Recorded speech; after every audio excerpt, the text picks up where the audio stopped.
en un punto de la enseñanza voy a detenerme y quisiera que si hubiesen preguntas, las hiciese, y también pedirte, Juan, por favor, que pues me ayudes a responderlas si yo no, no lo puedo hacer bien. Y entonces, si no hay preguntas, pero sí me gustaría que en ese punto, si alguien no entiende algo, pues haga la pregunta. Y si no hay preguntas, entonces continuamos. Bueno, muy bien. Entonces, estábamos la clase pasada, ya habíamos iniciado el trabajo con el capítulo 14. Voy a permitirme leer esta primera parte, que es básicamente lo sobre la cual vamos a continuar y vamos a seguir trabajando hoy, en esta noche. Entonces, el capítulo 14 dice lo siguiente en su primera parte. Después miré, y he aquí el Cordero estaba en pie sobre el monte de Sión, y con él 144,000, que tenían el nombre de él y de su padre escrito en la frente. Y oí una voz del cielo como estruendo de muchas aguas y como sonido de un gran trueno. Y la voz que oí era como de arpistas que tocaban sus arpas y cantaban un cántico nuevo delante del trono y delante de los 4 seres vivientes y de los ancianos. Y nadie podía aprender el cántico sino aquellos 144,000 que fueron redimidos de entre los de la tierra. Estos son los que no se contaminaron con mujeres, pues son vírgenes.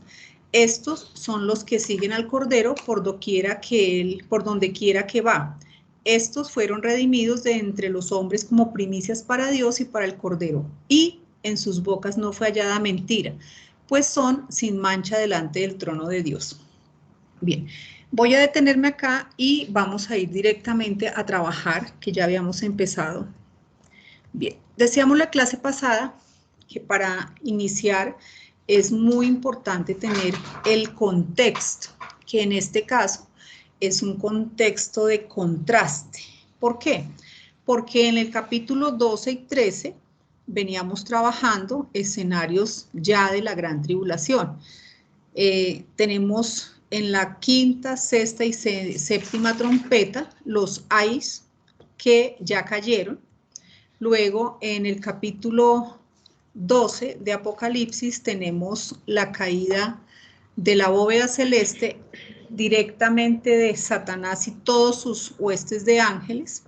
Y por último, tenemos en el contexto del capítulo 13 las 2 bestias que fueron sacadas del mar. Entonces, la primera que sube del mar directamente y la otra que sube de la tierra.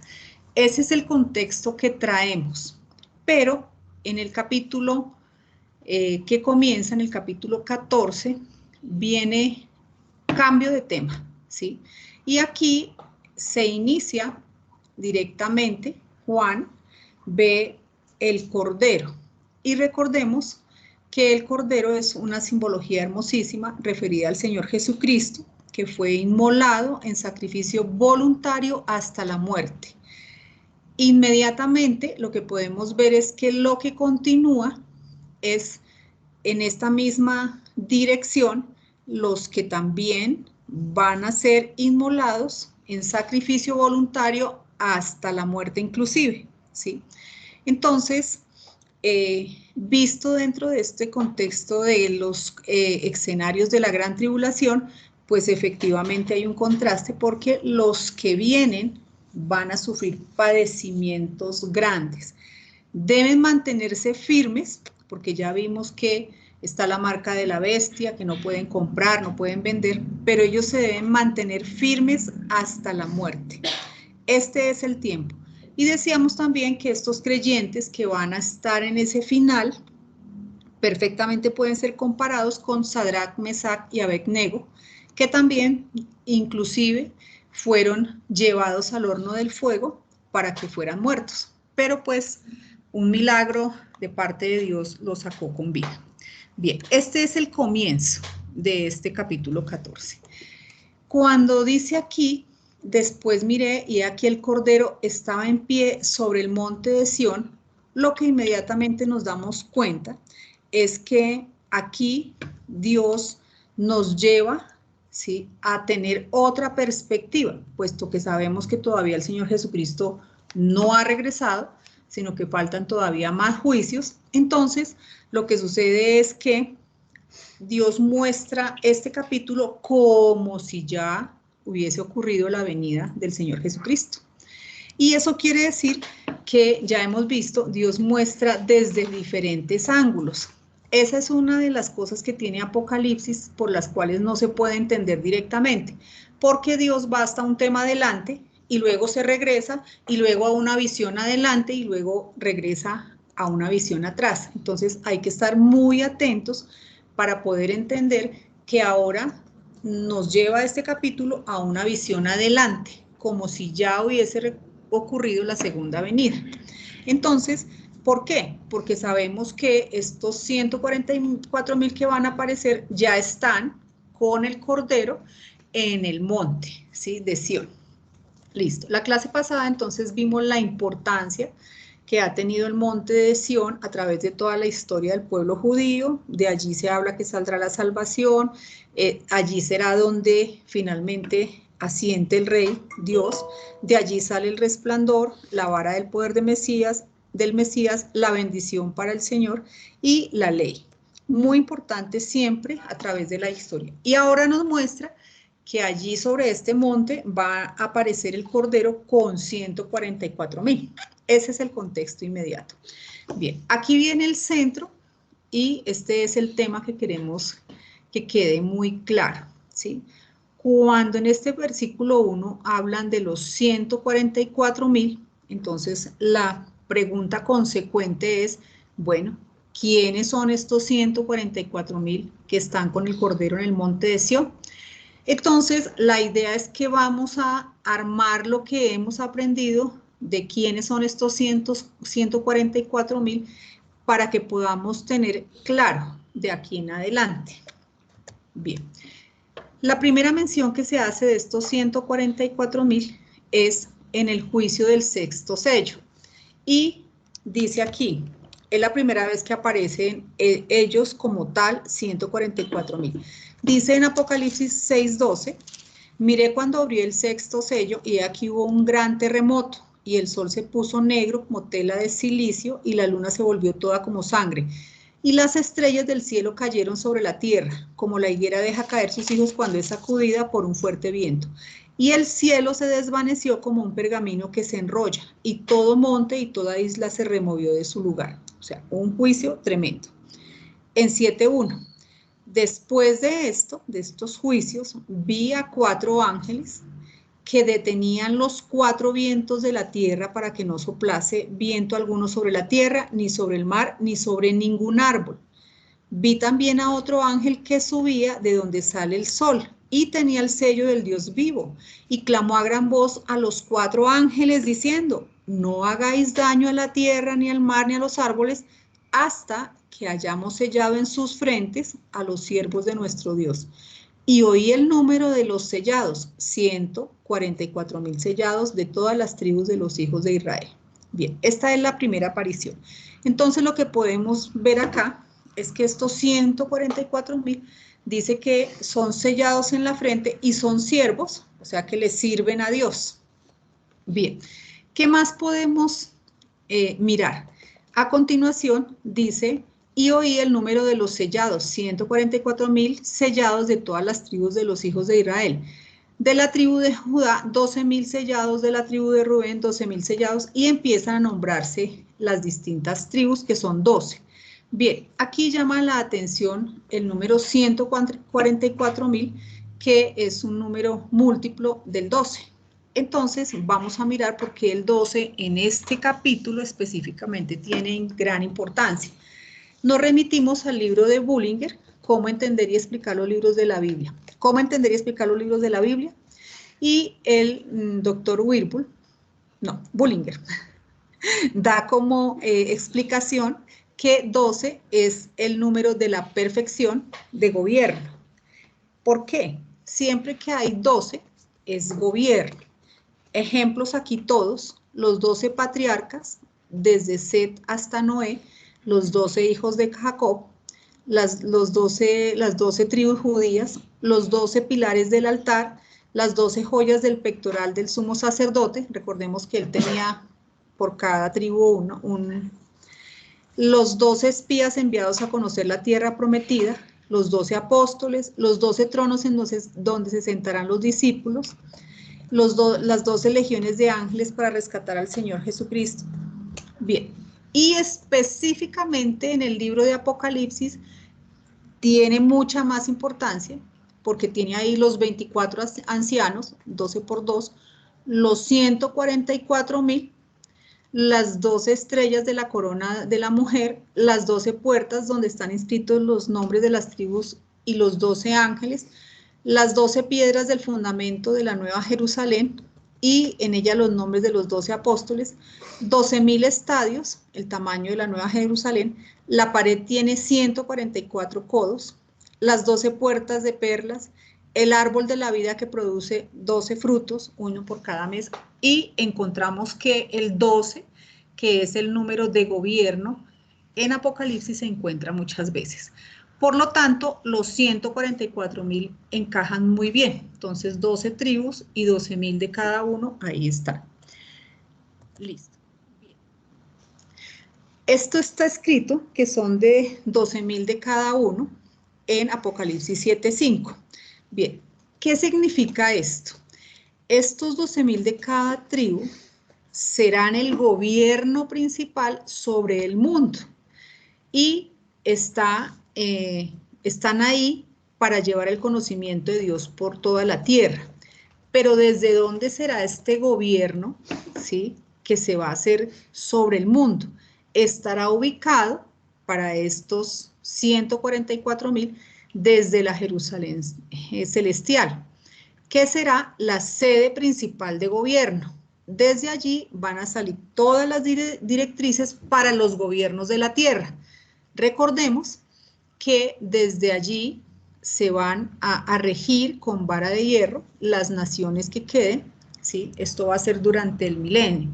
Y aunque va a estar muy supervisado, algunas naciones van a ser obedientes y otras, como siempre, no, tendrán una obediencia fingida. Bueno, esto será un tema más adelante. Entonces, aquí ya aparecen otros elementos. Los 144.000, ya vimos entonces que ellos van a regir, a gobernar desde un sitio especial que es la Jerusalén celestial.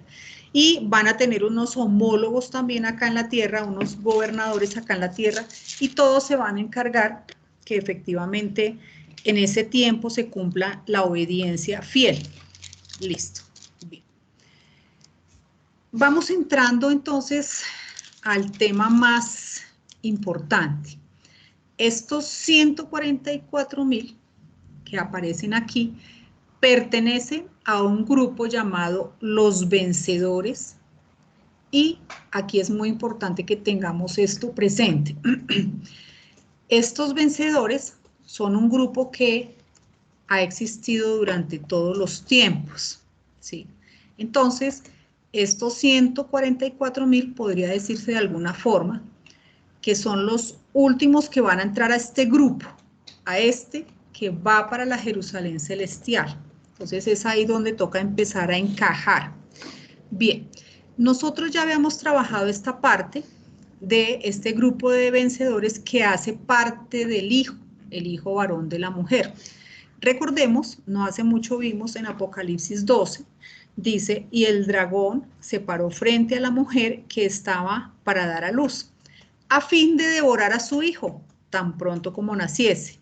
Bien, por un lado, veíamos que ese hijo varón de la mujer efectivamente es un tipo del Señor Jesucristo, eso está totalmente claro. Pero también este hijo varón representa una compañía de vencedores. Entonces aquí quiero que nosotros entendamos que hay varias compañías. No solamente está esta compañía, sino también estamos nosotros, somos otra compañía diferente.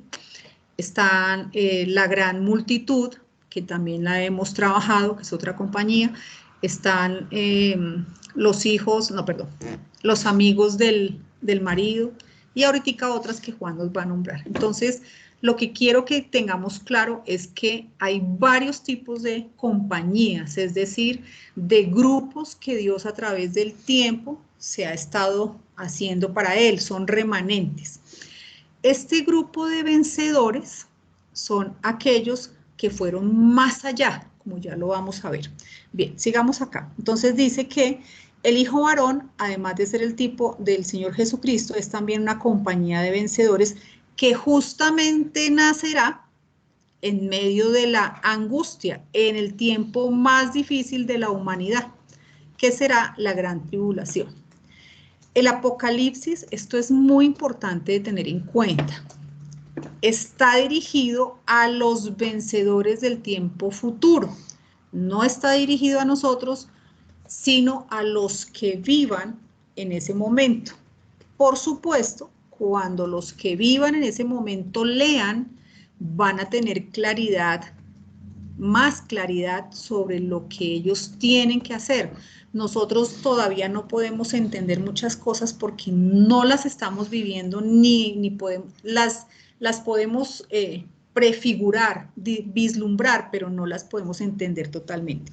Entonces, está dirigido a esos grupos, a esas personas que vivan en el tiempo de Apocalipsis, que hayan creído a los anuncios de las iglesias. Recuerdan que fue lo que hicimos en la primera parte, están las iglesias y todo lo que se deja escrito para esos vencedores de esos tiempos. Y este grupo específicamente es perseguido por el dragón, que fue lo que estuvimos trabajando en el capítulo 12. Bien, entonces vamos aquí desmenuzando. ¿Quiénes componen esta compañía, el hijo de la mujer? Entonces, ya habíamos dicho que son los vencedores de todos los tiempos. ¿Y por qué se les llama de alguna manera vencedores? Porque a ellos es que van dirigidas las recompensas. Entonces, hay que hacer claridad que una cosa es la salvación, que eso lo va a tener la mayoría de la humanidad, somos salvos, pero algo muy diferente es obtener el premio o la recompensa. Entonces, estas compañías de vencedores, por supuesto son salvos, obviamente es el requisito, y el siguiente paso es que ellos fueron más allá. Y ya hemos entendido, estamos encajando, que el ir más allá significa que despreciaron su vida, ¿sí? Esa vida que está, esa vida caída, ese viejo hombre, y se hicieron vacíos. Ya hemos también estado entendiendo de qué se trata esa vaciedad. En mí no hay nada, ¿sí? Hasta la muerte. Y algo muy importante, a todos ellos Dios los conoce. Nosotros no podemos decir es que los vencedores son estos, estos y estos, porque en cada tiempo, según lo que Dios, la forma en que se relacionaban con Dios, había una compañía de vencedores y Dios los conoce. Así que nosotros lo que tenemos es, al igual, luchar por nuestro premio en estos tiempos para lograr ser esos vencedores, ¿sí?, de esta época. Bien, ¿quiénes son estos vencedores? Por supuesto, la mayoría judíos, pero recordemos que hacia el final, en el tiempo de Hechos, se fueron sumando algunos gentiles que se adhirieron a las promesas de Israel, ¿sí? Y acuérdense que nosotros no estamos en nada de lo que estamos hablando, o sea, todo esto es Israel. En el tiempo futuro estamos única y exclusivamente dirigidos al pueblo judío, entonces los vencedores, por eso son tan específico Dios con este grupo, que son todos son del pueblo judío, claro, porque son los hijos de cada una de las tribus. Bien, para específicamente esta compañía, ¿cuál es el premio? El premio de ellos está, como ya lo había dicho, en la Jerusalén celestial, ¿sí? Y esta compañía, este grupo de vencedores específico tiene su nombre. Ellos son llamados la Iglesia de los Primogénitos. Esto está registrado en Hebreos 12:22. Dice lo siguiente: por el contrario, ustedes se han acercado al monte Sión, a la Jerusalén celestial, la ciudad del Dios viviente. Se han acercado a millares y millares de ángeles, a una asamblea gozosa, a la iglesia de los primogénitos inscritos en el cielo. Se han acercado a Dios, el juez de todos, a los espíritus de los justos que han llegado a la perfección. Bien, esto lo leí de la nueva versión internacional. Bien, entonces, vamos recapitulando. Los vencedores, ¿sí?, son aquellos de todos los tiempos que han ido más allá. Dios, a través de todas las épocas, se ha guardado un remanente, ¿sí? Entonces estamos hablando, por ejemplo, cuando Dios le dio las promesas que habló del cielo, del territorio, siempre los que creían más allá, ellos, Dios los conoce. Y vamos a ver acá también que hubo vencedores en el tiempo de Hechos, o sea, de la iglesia de los Hechos, en cada época. Bien. Vamos a mirar, por ejemplo, algo escrito para los vencedores de la iglesia de Hechos, ¿sí? Durante este periodo es muy importante tener en cuenta los contextos. Aquí estamos volviendo a retomar cosas que ya vimos. Durante este periodo de los Hechos, recuerden qué era lo que se estaba esperando, que Israel se arrepintiera, ¿sí?, de manera nacional. ¿Sí se acuerdan? Vino Jesucristo, no lo recibieron, entonces los apóstoles, ¿sí?, quedaron encargados del evangelio, de recordarle al pueblo las promesas. Viene Pedro, viene Pablo, y les sigue recordando que ellos como nación deben arrepentirse. Por lo tanto, lo que se escribe para ellos está dentro de este contexto. Pero, ¿qué era lo que Dios esperaba? Que ellos se arrepintieran. ¿Se acuerdan? Dios todo el tiempo esperaba que el pueblo, habiéndoles mostrado todos los milagros de Hechos, todas las señales, las maravillas, vienen los apóstoles, continúan mostrándoles que es a ellos. Dios esperaba que se arrepintieran y en este tiempo comienzan los juicios. Recordemos que hay relatos donde ya uno empieza a ver cosas que vendrían tanto de Apocalipsis como del milenio. ¿Por qué?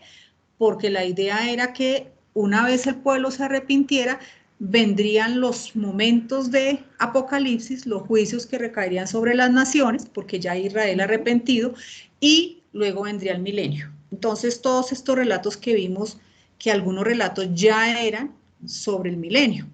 Este es el contexto.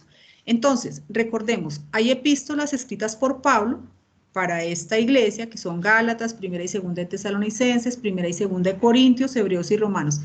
Pero también están vigentes las mismas epístolas apostólicas, que son las de Santiago, Pedro, Juan y Judas, que también las estudiamos.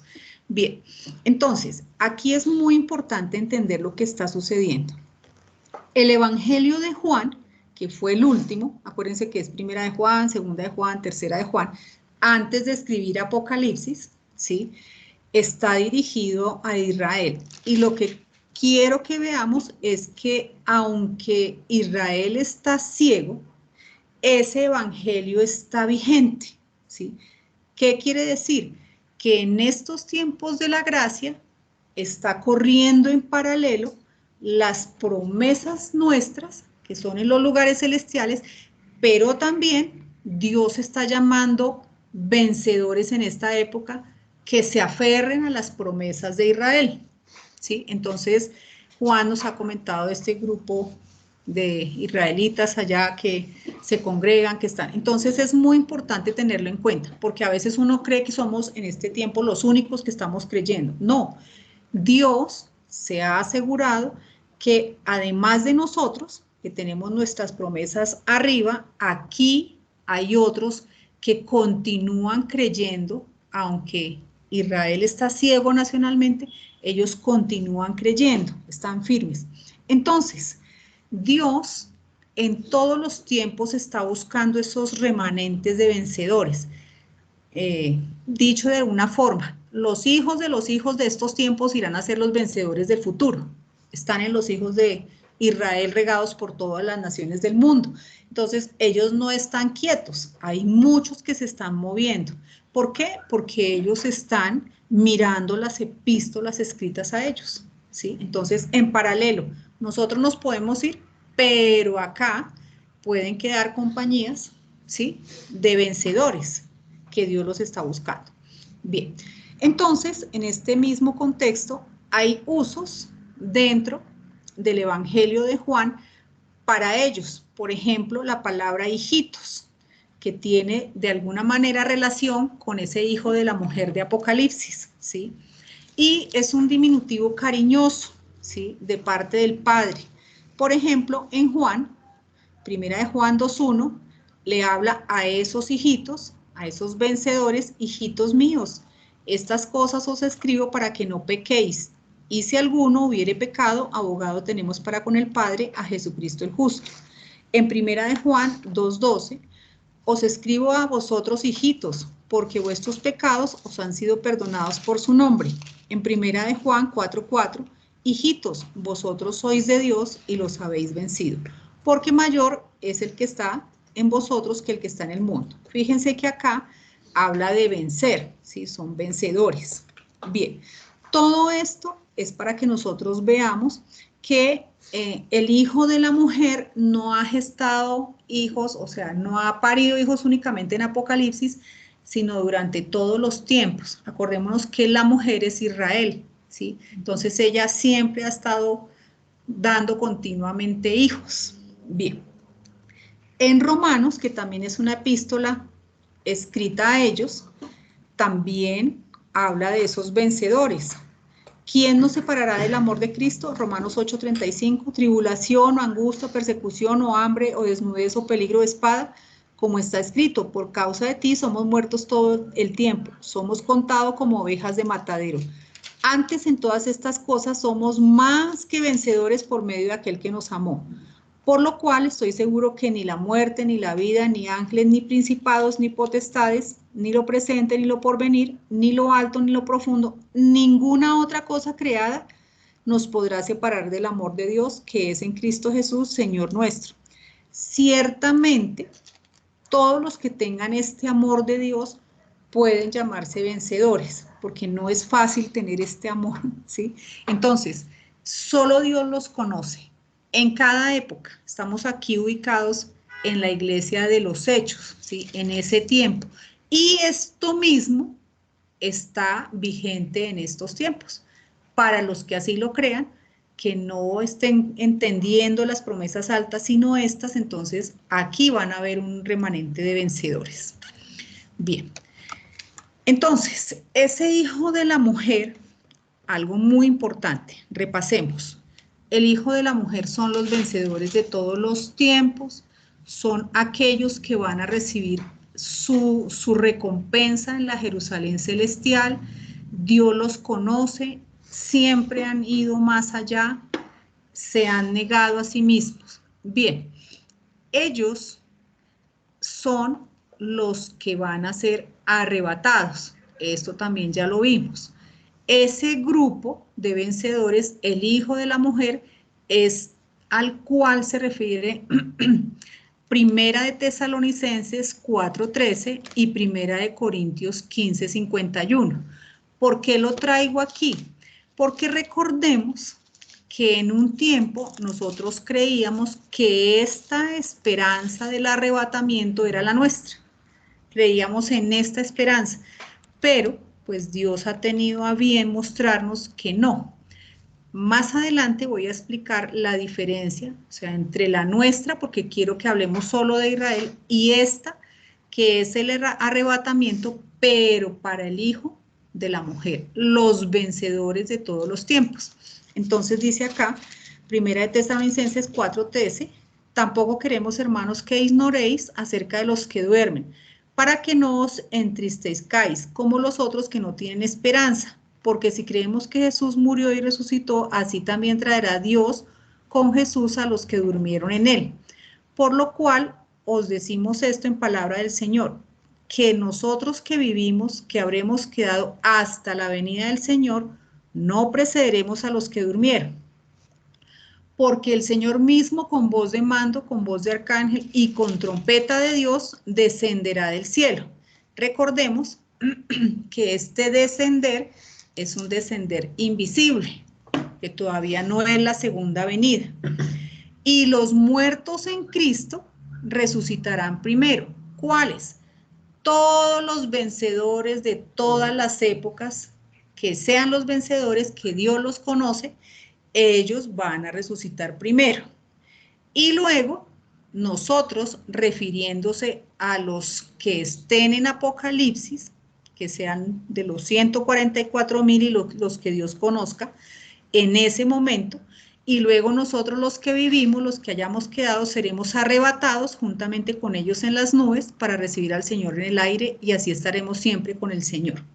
Bien, ¿qué concluíamos? Porque esto fue todo un estudio, solamente lo traje aquí, muy importante, es que es importante entender que la segunda venida del Señor Jesucristo no es una sola, no es una sola acción, sino esa venida tiene fases. Ahí sí podemos entender.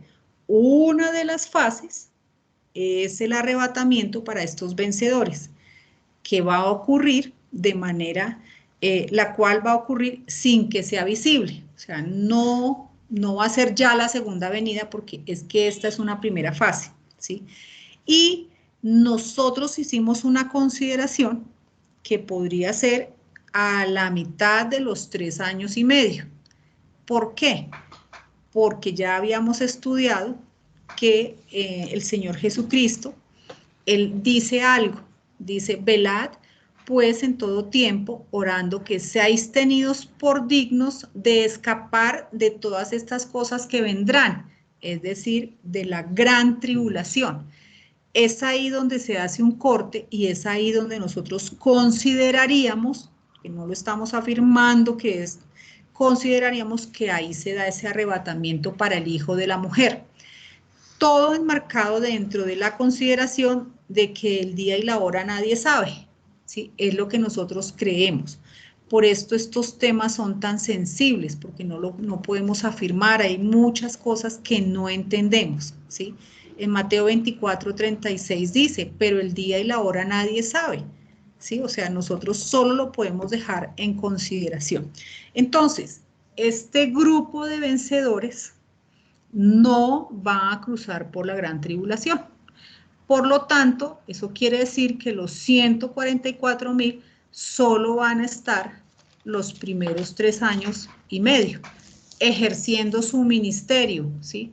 Porque ellos pues van a tener que llevar la palabra, si serán los encargados de llevar la palabra en esos tiempos. Por eso Dios dice que ellos son las primicias, ¿sí? Y su cosecha, ya vamos a ver qué es la gran multitud. Entonces, detalles, ¿sí? Bien. Ahora sí, con esto voy a terminar y a dejar aquí para hacer las preguntas. Bien, dice acá. Entonces, los vencedores son diferentes compañías a través de todos los tiempos, ¿sí? Estos que estamos mirando acá son los que van a recibir sus recompensas en el milenio. Este hijo de la mujer, bien. Pero recordemos que Dios tiene otras compañías, ¿sí? Nosotros, por ejemplo, ¿sí? Dice que esto va a ser de acuerdo al orden en cómo sean las resurrecciones. Entonces, los primeros vencedores, ¿sí?, que van a salir, digámoslo así, son los de la iglesia de los lugares celestiales, que somos nosotros, ¿sí? En algún momento, cuando se cierren los tiempos de la gracia y se abran los juicios de Apocalipsis, en algún momento nosotros vamos a ser llamados, ¿sí?, para ser manifestados en gloria, ¿sí?, nuestra epifanía.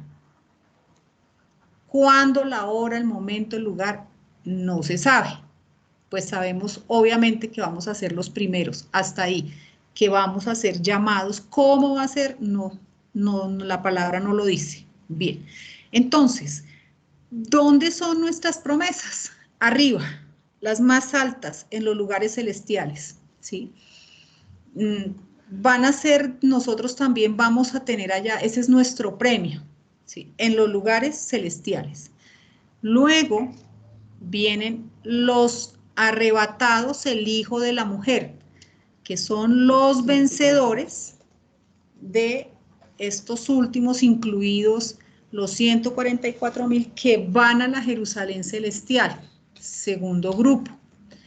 Ellos tienen sus promesas en esa Jerusalén celestial que va a estar en la bóveda celeste, ya limpia, por supuesto, y más adelante va a bajar a la tierra. ¿Sí? O no va a bajar totalmente, sino va a posarse. Entonces, ese es el orden. Entonces, hay vencedores en la parte alta, aquellos que hayamos creído, hayamos ido más allá. Hay vencedores en la Jerusalén celestial, que son este hijo de la mujer, son los vencedores, los remanentes de todos los tiempos que fueron más allá. Y también van a haber vencedores sobre la tierra, ¿sí?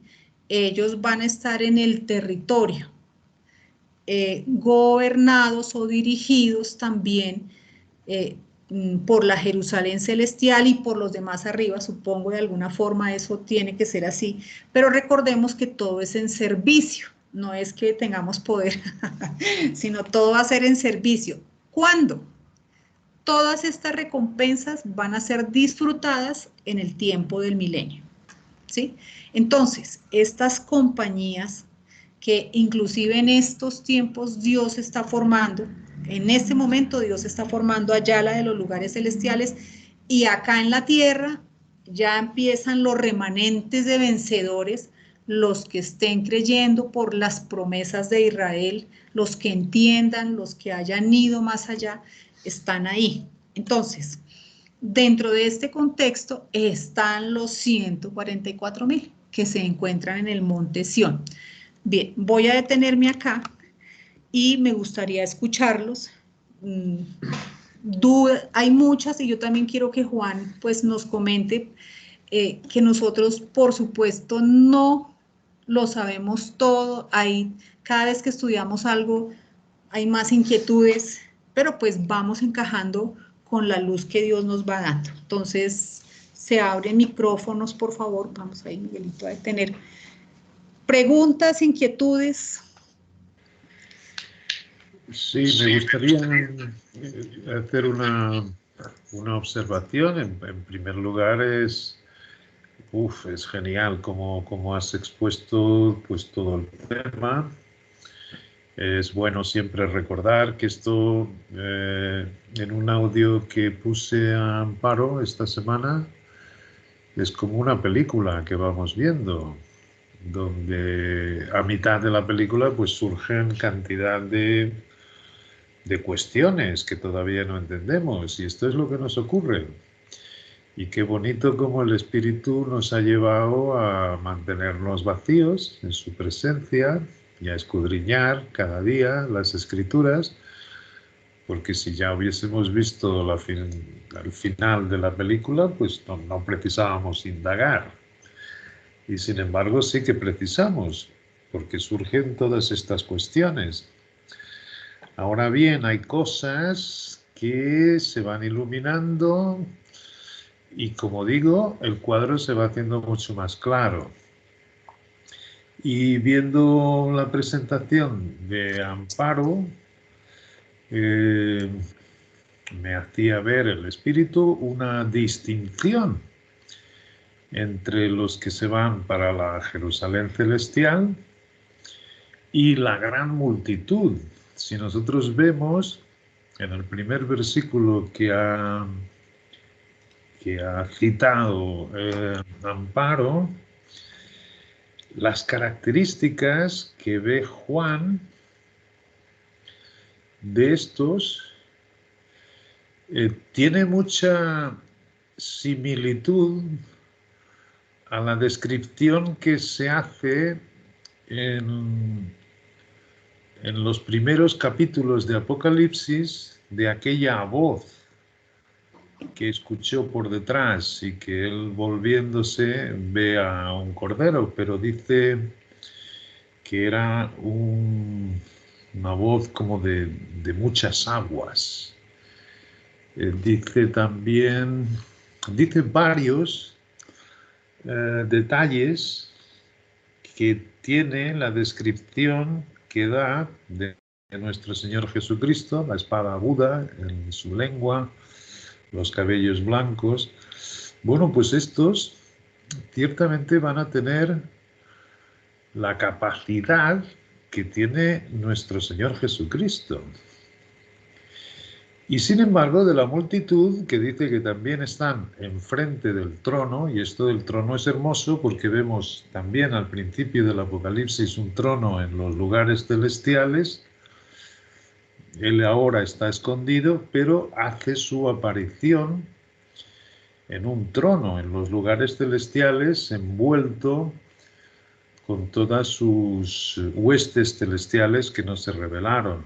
Y comienza a decir los 4 Zoar, que tiene mucho a ver con la sujeción de toda la creación de Dios, los 24 ancianos y una hueste impresionante de ángeles, porque ciertamente va a dar comienzo los juicios, y ahí vemos cómo adoran los 4 Zoar y cómo los 24 ancianos echan sus coronas a los pies de Jesucristo. ¿Qué significa esto? Que el poder que ellos tienen lo ponen al servicio de todo lo que va a ocurrir con la dirección del que está sentado en el trono.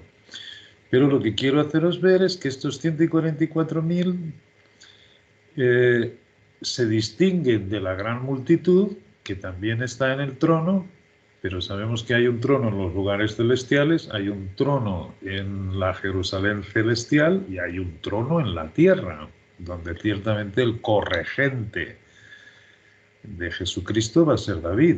David, por ejemplo, va a ser uno de los vencedores que no vaya a la Jerusalén celestial, va a ser el corregente aquí en la tierra. Hay muchos versículos que nos hablan de ese evento.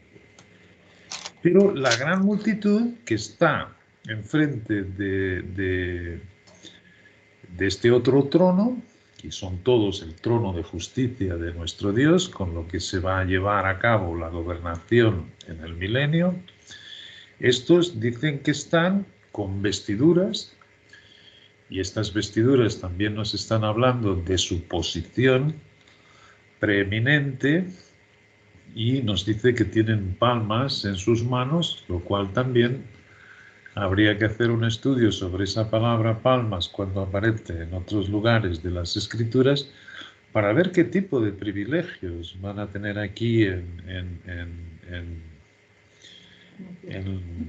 la tierra, lo cual es hermosísimo. Esto, fijaros cómo se abre esta visión de nuestro Dios, cómo se engrandece todo lo que hoy está oscuro, todo lo que está hoy caótico debido al pecado, ¿no? Pero todo esto es hermoso verlo. Y esto que ha dicho Amparo, de los vencedores que van a la Jerusalén celestial, lo tenemos muy claro en Hebreos 11, cuando nos dice ciertamente todos los ejemplos de los que anduvieron por fe y no por vista. Y dice, es curioso, me encantaría que lo leyésemos, porque es importante para ver que estos remanentes ha sido algo que nuestro Dios ha tenido siempre presente. Es como decía Amparo, ha habido siempre los que han ido más allá. Eso me ha encantado escucharlo, porque ahora que estoy en los fundamentos de la verdad dispensacional y tratando la figura de Abraham, es increíble lo que he aprendido esta semana. Después os comparto un poco, y ha sido donde también he visto pues este versículo que cuando estaba hablando Amparo me ha recordado. El remanente de todos los tiempos no son, por supuesto, solo esos 144.000, esos son parte del hijo varón que ha ido dando siempre la mujer y sobre los cuales ha puesto siempre el dragón su persecución más cruel contra ellos ha sido en todos los tiempos, como lo va a ser también en el Apocalipsis, y tal vez redoblado en su crueldad, porque va a tener, pues eso, sus manos mucho menos atadas. Pero bueno, en Hebreos 11, cuando tenemos la lista aquella enorme de los testigos, de la nube de testigos que nosotros tenemos, pues donde tenemos a Abraham, donde tenemos a Noé, donde tenemos a Isaac, a Jacob, la propia Sara también está aquí nombrada. Hay muchos que no están nombrados, efectivamente, pero esto es para haceros ver que estos van a pasar a la Jerusalén celestial. ¿Y cómo sabemos esto? Bueno, pues dice en el versículo 13 de este capítulo 11, cuando da la lista, o cuando está dando la lista de todos estos, dice: conforme a la fe murieron todos estos sin haber recibido lo prometido. Esto lo he entendido en estos 2 últimos días. Esto es maravilloso. Esto es algo que el propio Abraham, como le dijo Dios, sal de tu ciudad, sal de tu parentela, sal de la casa de tu padre, al sitio que yo te mostraré. Y salió sin saber a dónde iba. Pero él no fue heredero de la tierra prometida, que a él se le prometió. Él no recibió lo prometido. Y dice, ¿por qué? ¿Por qué? ¿Cómo es posible?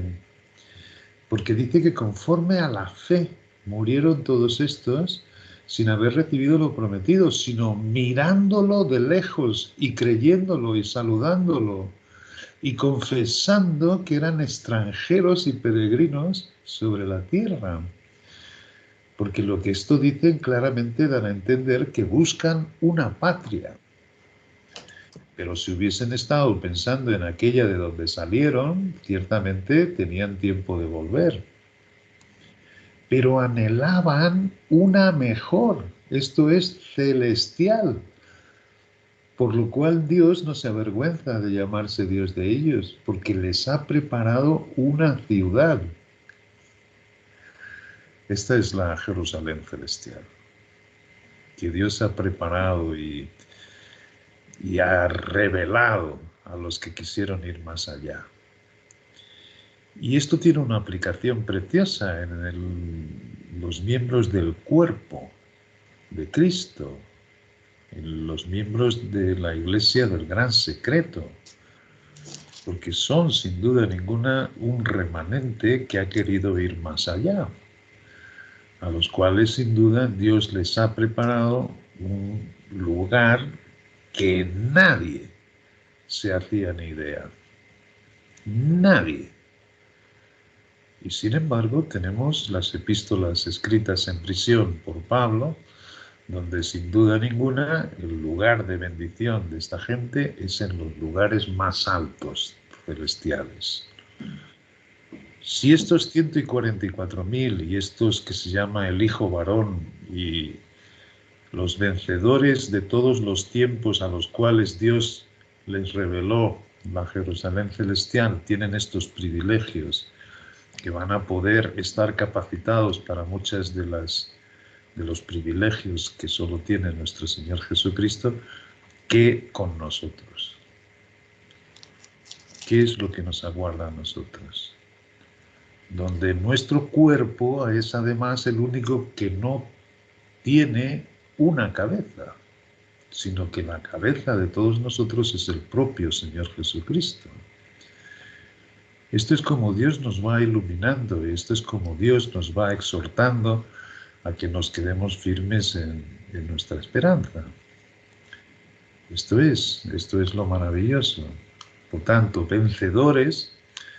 Y fijaros bien que en Romanos, cuando todavía Pablo no ha revelado el gran secreto, sino que va a la dispersión en Roma a ver cuál era su actitud en cuanto al arrepentimiento, dice: somos más que vencedores, no vencedores, sino más que vencedores, porque vencedores son también los que se quedan con los privilegios de gobernar con Cristo aquí en la tierra, pero ellos son más, y se está otra vez refiriendo a los que suban a la Jerusalén celestial. No puede estar refiriéndose al gran secreto porque se viene posterior, ese viene cuando lo encarcela Dios en Roma y se llama el prisionero de Jesucristo, y lo encarcela para que se dedique única y exclusivamente a revelar el gran secreto, que es el que nos dice respecto. De manera que es maravilloso cómo vamos manteniendo ese vacío en nuestra presencia y siendo fieles en lo que Dios nos va dando a conocer, guardarlo y entender perfectamente que nosotros no tenemos todas las respuestas, sino que nuestro Dios nos va dejando ver la película.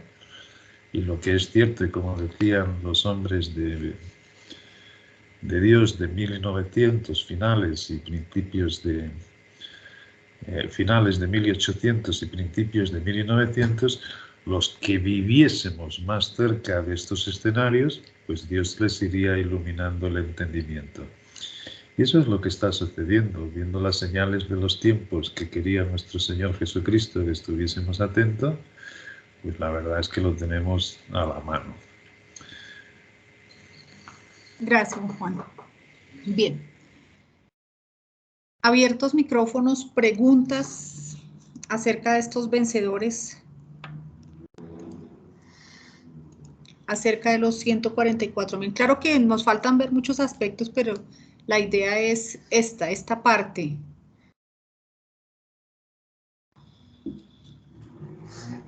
Están muy tímidos.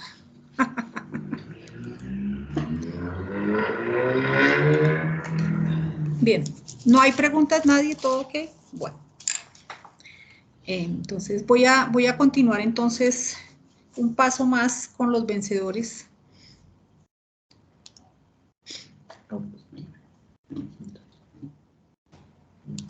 Un pasito aquí.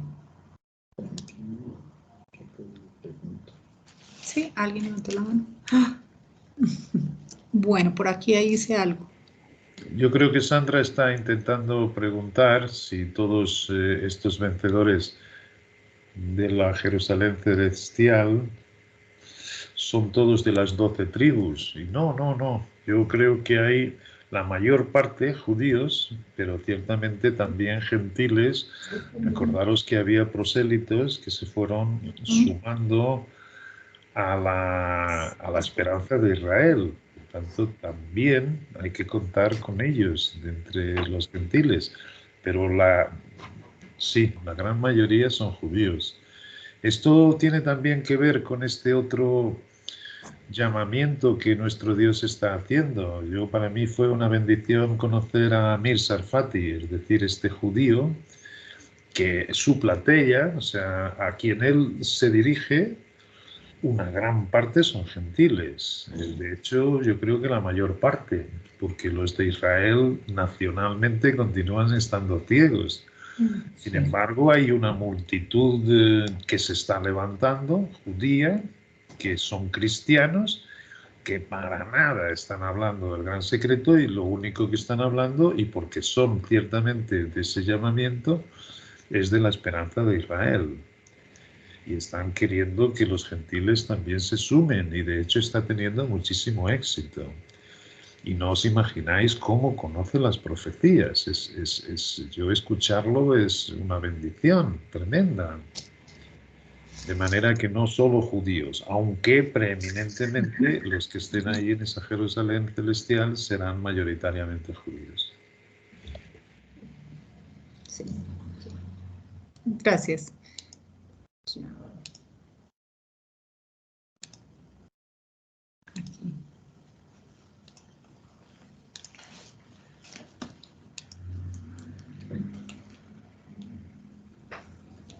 Ya va, es que estamos ubicándola eso. Bien, entonces, aquí vamos. Entonces, inclusive acá en lo que estábamos hablando, de acuerdo a las resurrecciones, entonces veíamos los vencedores de los lugares más altos, o sea, nosotros, los de la iglesia del gran secreto, los vencedores hijos de la mujer, y ahí dentro de ese grupo pues también estarían los dos testigos, que también los miramos, los vencedores de la tierra. Recordemos que dentro de estos vencedores de la tierra hay un grupo que se fue al desierto, ¿se acuerdan? Que huyó al desierto, y los que se quedan para atrás, que son los que van a sufrir, que son la gran multitud. Bien, entonces, hay más compañías, como Juan nos ha mostrado. Están las compañías de las vírgenes, que todavía no sabemos cuáles son, los amigos del novio y otras más que dependen de sus características. Entonces, más adelante iremos mirando qué características tienen o de dónde salen. Bien, entonces estos vencedores de Apocalipsis van a tener un papel importante, y específicamente los 144,000. Ellos, en ese tiempo de los 3 años y medio, van a ser los encargados de hablarle la palabra al mundo, y lo van a hacer también junto con el ministerio angelical, ¿sí? Es muy importante ir entendiendo esto. ¿Por qué? Porque una vez ellos sean arrebatados, los ángeles, que es la siguiente parte, lo que viene, son los que van a ser encargados de hablar acerca del evangelio eterno, que vamos a tener más adelante la oportunidad de mirar. Entonces, mientras ellos están hablando, ellos básicamente, para que vayamos empezando a entender, lo que va a salir de esa predicación son los de la gran multitud, ¿sí? Ellos son las primicias y la cosecha será esta gran multitud. Bien, estos vencedores, efectivamente, como dice allá, ellos hacen un canto, ¿sí? Y hacen este canto porque ellos tienen unas características especiales, ¿sí? Dice en Apocalipsis 14:4, estos son los que no se contaminaron con mujeres, pues son vírgenes. Estos son los que siguen al Cordero por donde quiera que va. Estos fueron redimidos de entre los hombres como primicias para Dios y para el Cordero. Y en sus bocas no fue hallada mentira, pues son sin mancha delante del trono de Dios. Entonces, esta primera característica de ser vírgenes, dice Charles Welch, que no necesariamente aquí se refiere a tener relaciones, sino que también tiene que ver con fornicación, impureza inmoral, con religión satánica, con doctrinas de demonios. Es decir, que ellos no, absolutamente no, tomaron ninguna de estas doctrinas. Ellos se preservaron, recordemos las doctrinas de Balaán y de Jezabel, que son las que van a estar presentes en las iglesias. Ellos no se contaminaron. Y la otra característica de este grupo de 144,000 es que en sus labios no se halló la mentira, pues son sin mancha, ¿sí? Entonces, la mentira es algo muy importante. En 2 de Tesalonicenses dice que, y con todo engaño de iniquidad, para los que se pierden, por cuanto no recibieron el amor de la verdad para ser salvos. Entonces, la mentira es el resultado de no recibir el amor de la verdad. Aquí en Sofonías, buscando la unidad de esto, acerca de la mentira, allá en el Antiguo Testamento, en Sofonías 3:13, también se habla de este remanente que no tendrá en su boca la mentira. Dice en Sofonías 3:13, el remanente de Israel no hará injusticia, ni dirá mentira, ni en boca de ellos se hallará lengua engañosa, porque ellos serán apacentados y dormirán, y no habrá quien los atemorice. Bien, en este tiempo y en esta epístola dirigida a nosotros, también se habla acerca de la verdad, y miremos este contexto maravilloso.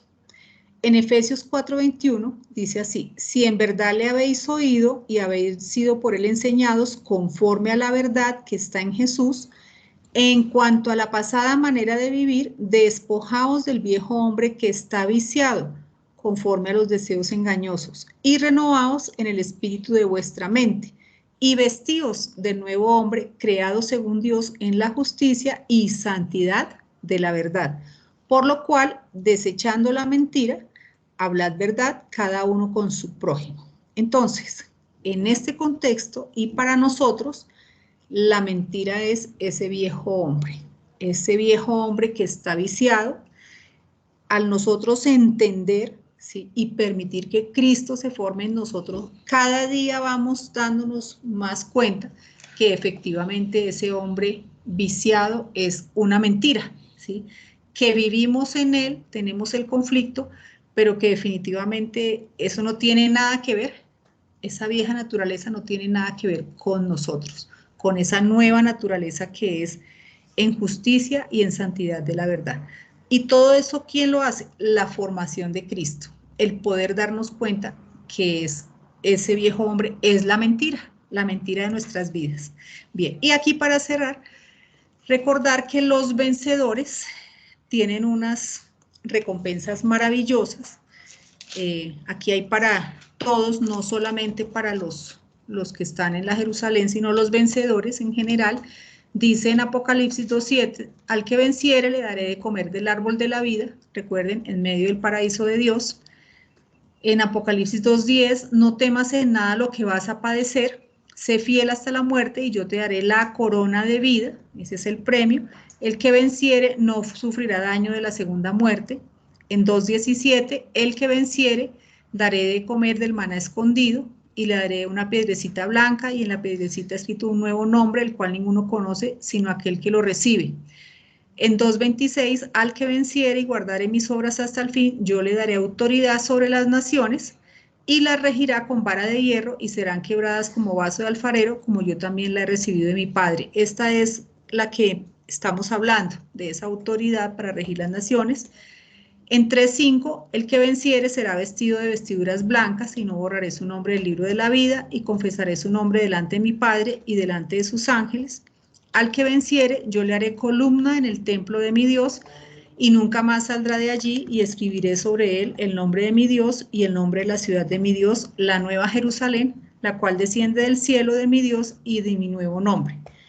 En 3:21, al que venciere le daré que se siente conmigo en mi trono, y así como yo he vencido y me he sentado con mi Padre en su trono. Entonces, todas estas recompensas son la lucha, ¿sí?, de todos los vencedores. Cada uno en su esfera tiene una recompensa. Y esto es lo que Dios les promete a estos vencedores. Que Dios los bendiga. Gracias. Ay, qué cosa tan linda. Esto es un ejemplo de cómo, un testimonio de cómo el espíritu, cuando nos quedamos vacíos y escudriñando, hay cosas que nos da una luz en temas que podíamos haber leído muchas veces. Y que se hacen claras así en un momento, en una palabra. Por eso dice hablar verdad, cada uno con vosotros, con vuestro prójimo, con los que tenemos más cerca, que es lo que hacemos aquí. Pero daros cuenta que David no va a entrar en la Jerusalén celestial. Y me hacía ver el espíritu que Juan le dice a los hijitos que vuestros pecados os han sido perdonados por su nombre. Es decir, hay una consecuencia de todos nuestros actos, pero hay una consecuencia anterior a la revelación del espíritu de cada uno y una consecuencia posterior de estos actos. ¿Qué quiere decir? Que hay un versículo que dice estos 144.000 son vírgenes, no se contaminaron con mujeres. Y es más literal de lo que parece. Eh, Me acuerdo que Charles Wells habla de que en el griego, o sea, nosotros vemos una virgen, siempre es una mujer, pero no, no era así antiguamente. En el griego, perfectamente, había ese cometido. Hay aquel versículo de Jesucristo que dice que son los eunucos que nacidos del vientre de su madre, los eunucos hechos por los hombres y los eunucos por el reino de Dios, sencillamente. No quiere decir que no estuviesen casados, como decía Amparo. ¿Por qué? Porque nuestro Dios dice varón y hembra los creó, de manera que no puede referirse a eso. Pero si vamos casi al final, por eso es hermoso que veamos que nuestro Dios nos muestra todo esto como si fuese una película, y ciertamente estamos viendo cada vez que nos adentramos pues mucho más luz en lo que vemos.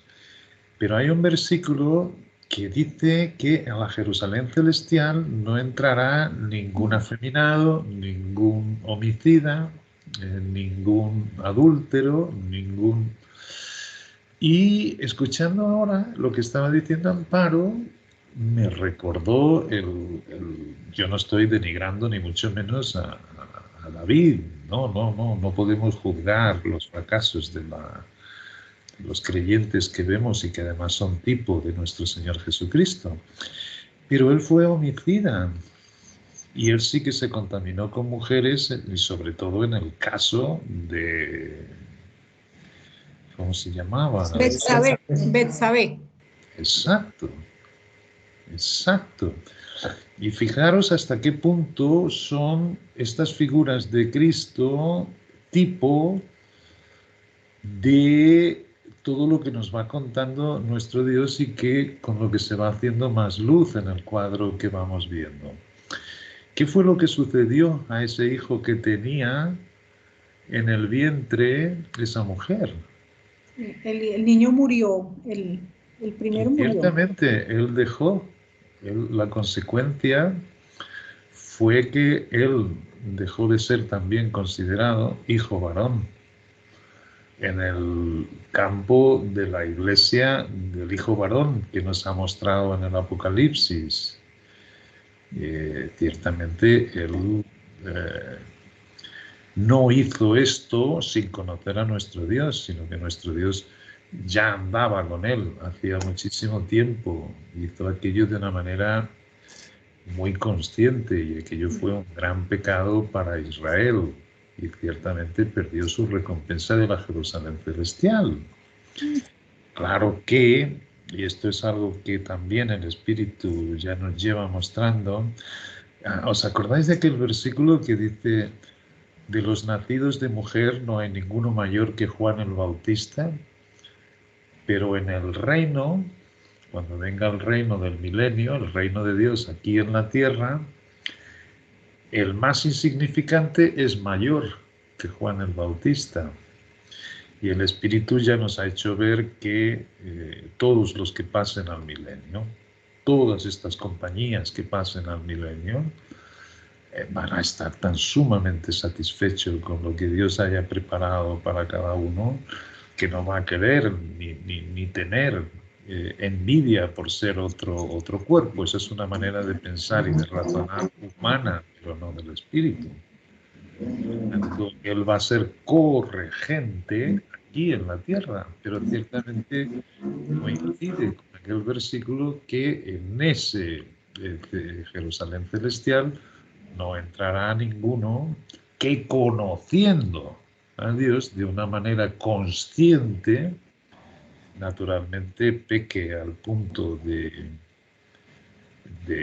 asesinar a un fiel israelita como era El el marido. guerrero. Sí, exacto. Y es así como nos va iluminando el espíritu y de ahí se nos hace más viva la conciencia, ciertamente, de que lo que nos va mostrando nuestro Dios y que son verdades muy sencillas que podemos admitir en nuestro corazón, porque son suyas, no porque estén en nuestro corazón, sino porque Él las imparte, pues las recompensas, porque en el cuerpo va a ser exactamente igual. Todos vamos a tener que pasar por el bema conforme lo que cada uno haya hecho. De ahí la importancia que la vida del cristiano no es como comienza, sino como acaba. Y la exhortación a mantenernos firmes en Cristo, la exhortación a mantenernos vacíos en nuestro corazón de carne, la exhortación a mantener siempre el nuevo hombre, como ha leído estos versículos de Efesios que nos ha leído ahora mismo Amparo. Es decir, ¿cómo podríamos hacer esto sin que fuese con el sustituto, que es Cristo dentro de nosotros? Ciertamente eso es lo que hace con que no alimentemos la vieja naturaleza y cada vez nos quedemos más vacíos para que seamos llenos de Cristo, de su Espíritu. Bueno, muy bien.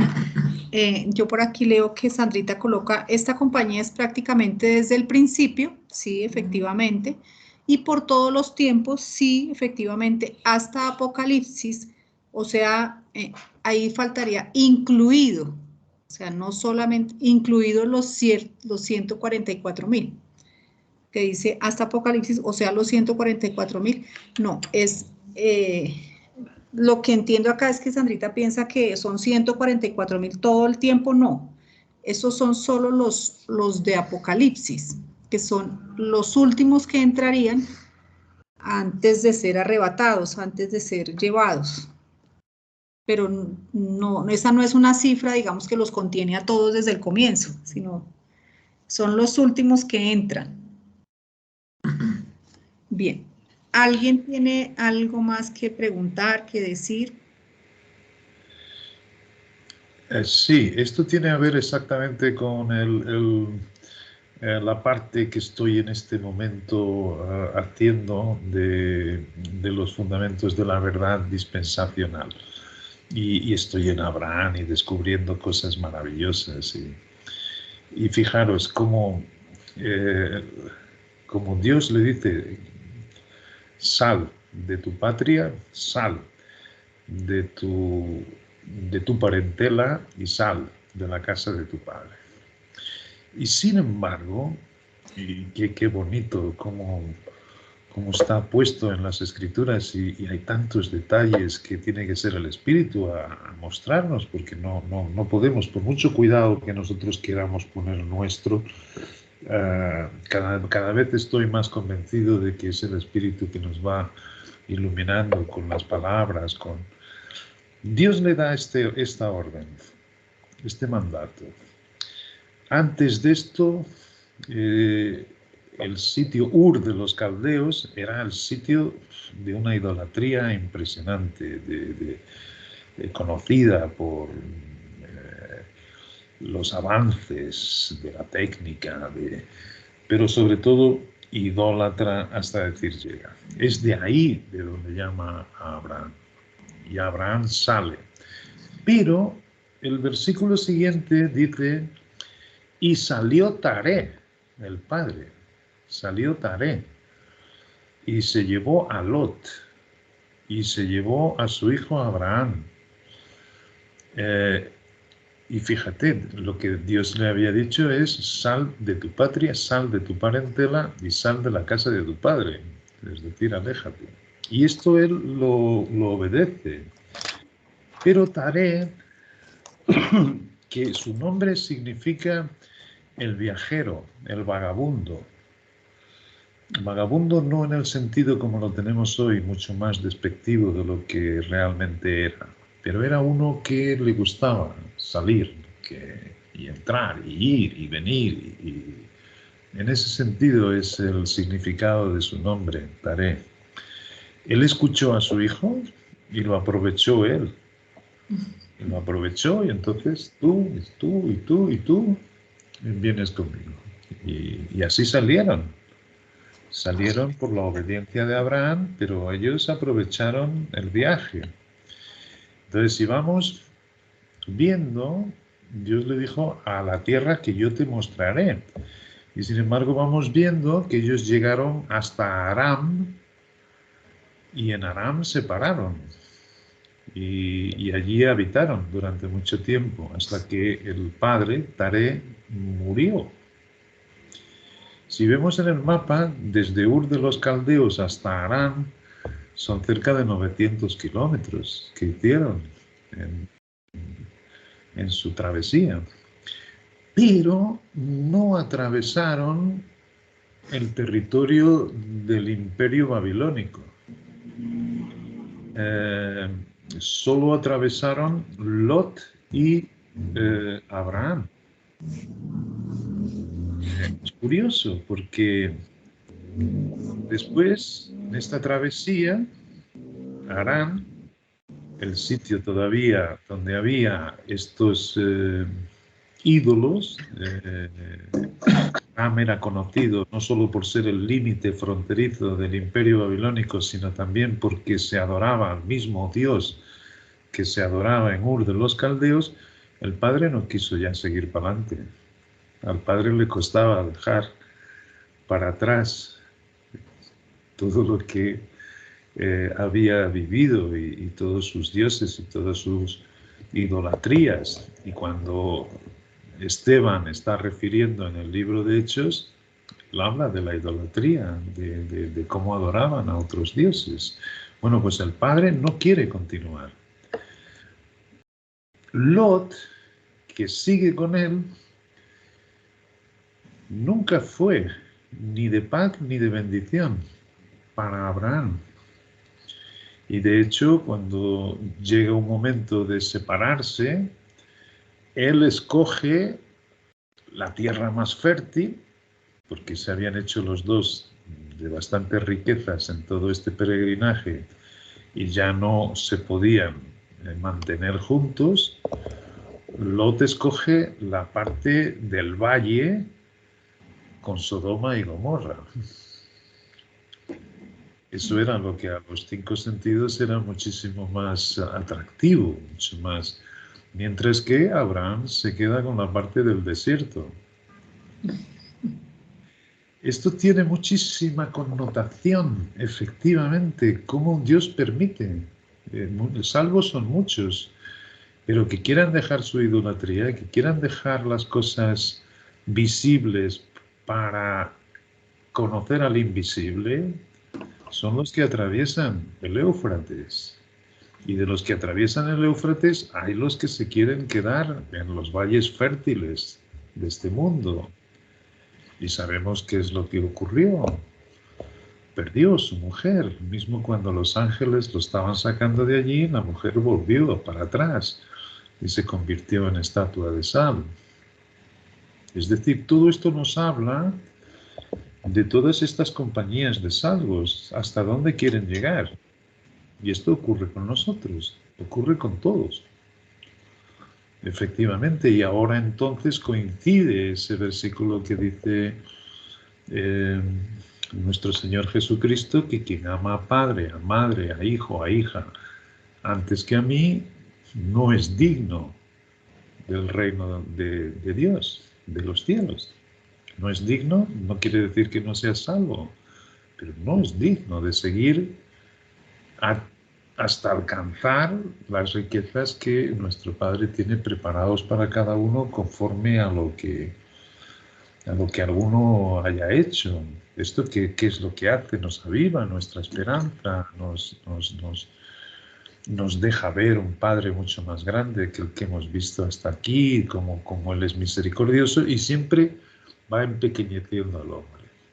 El hombre siempre va quedándose para atrás, es decir, siempre más insignificante, siempre más, mismo el propósito todo de Dios, nada tiene el hombre de centro. Todo esto nos parece que es el hombre el centro de todo el propósito de Dios, ni mucho menos. El propósito de Dios viene desde su primer cielo y tierra, donde hizo a los ángeles y donde todo hace parte de ese propósito. Por tanto, en todas las partes vamos viendo efectivamente la prueba que tiene cada uno, efectivamente, de si quiere llegar más allá con nuestro Dios. En las Escrituras ya no hay nada más por escribir. Lo que hay más allá, sin duda ninguna, que es el gran secreto. Pero mirad a vuestro alrededor, es un pequeño remanente que está poniendo sus ojos ahí, y a los cuales el Padre pues les está iluminando su entendimiento, sin duda ninguna, porque es el Espíritu, y se han negado a sí propios, y han despreciado su vida hasta la muerte. Es decir, han permitido el sustituto, han permitido el invisible. ¿Cómo es posible que Dios le dijese a la tierra que yo te dije? Era la tierra prometida. Además, él era el heredero. Él haré de tu nombre grande. Es decir, él es el heredero del mundo, Abraham. Y sin embargo montaba tiendas. Él no montaba tiendas porque viviese así en Ur de los Caldeos. No. Él moraba en tiendas porque esperaba aquello que Dios le había iluminado. Y eso es lo que han tenido estos vencedores que van a vivir ahí. ¿Entender? Es genial como nuestro Dios tiene en cuenta. De todas formas, hay un silencio impresionante, dice Charles Wells en este capítulo que estoy haciendo, acerca de la actitud de Abraham, permitiendo ir con su padre cuando Dios le había dicho, sal de la casa de tu padre.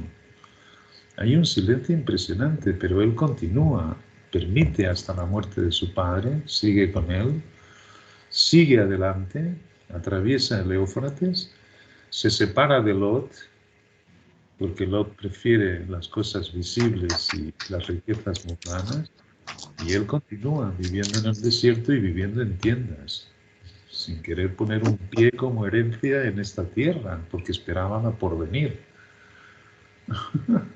Este es nuestro Dios y no ha cambiado nunca. No ha cambiado jamás. Y Él nos conocía cuando teníamos todas nuestras ideas equivocadas, pero lo que es cierto es que hemos continuado fieles con Él. Y nos ha enseñado a quitar los ojos de los hombres y a ponerlo solamente en Él. Gracias, Juan. Bueno, no, maravilloso. Poder verlo así tan fácil, ¿no? Dios le dijo, Abraham hizo, no hizo, se separó, se ve sencillo. Bueno, muy bien. Entonces, antes del cierre con las oraciones, tengo un anuncio para hacerles. Se ha terminado este primer semestre. De aquí en adelante, pues hemos llegado a este punto maravilloso. Nosotros los docentes